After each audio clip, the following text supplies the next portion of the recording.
Updates from the Prime Minister's visit to Haiti. Diplomatic week, addressing the meteorological drought affecting Jamaica, and continued meetings with government agencies. I'm Vaughn Davis with the details. You're watching Jamaica House Weekly. At the top of the week, Prime Minister Andrew Holness led a one-day CARICOM mission to neighboring Haiti. The mission was the first opportunity for CARICOM officials to observe the current situation on the ground. It was in keeping with the decision of CARICOM heads of government at the 44th regular meeting in Nassau, Bahamas in February. Mr. Holness says CARICOM is anxious to play a role in Haiti's stability and will be a strong advocate and facilitator.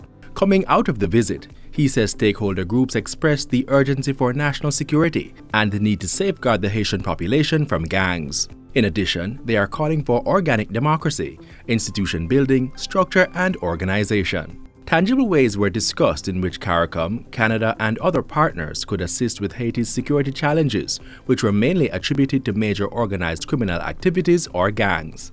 Prime Minister Holness says meetings will continue with relevant stakeholder groups in that country to achieve a consensus for the restoration of political and security stability in Haiti.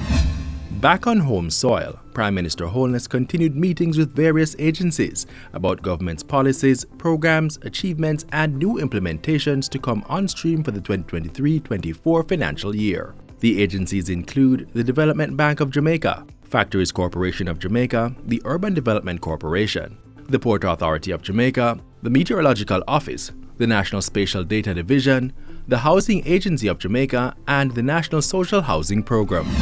On Friday, Prime Minister Holness called a press conference and announced that the government would be spending an additional $100 million to address the meteorological drought affecting the country. The sum is in addition to an initial $50 million previously allocated. Mr. Holness says the response will be channeled through the Ministries of Economic Growth and Job Creation, Local Government and Rural Development, and Agriculture and Fisheries. Members of Parliament will receive an allocation through the Constituency Development Fund, but only in parishes that have been assessed as being in need. We still have sufficient supplies in our catchment and in our treatment facilities and in our reservoirs, even though some of them are showing decline.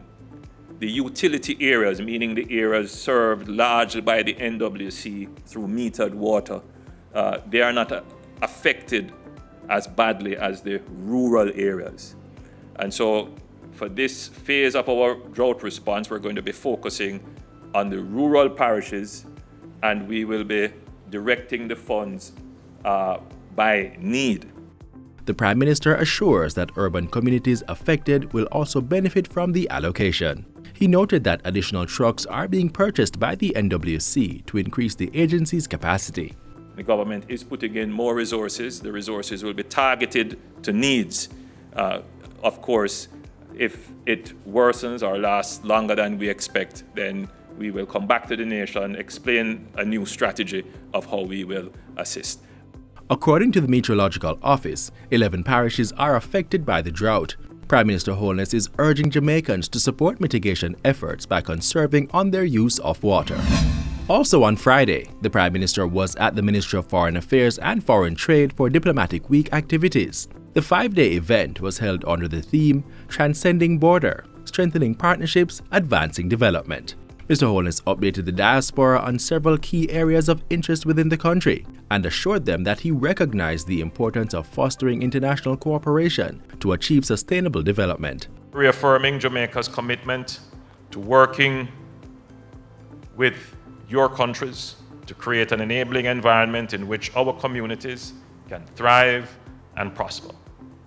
Please know that you have a steady partner in Jamaica, and that, as our national pledge states, we promise to stand up for justice, brotherhood, and peace, to work diligently and creatively, to think generously and honestly, so that Jamaica may, under God, increase in beauty, fellowship, and prosperity, and play her part in advancing the welfare of the whole human race. And this is where we close out the week that was.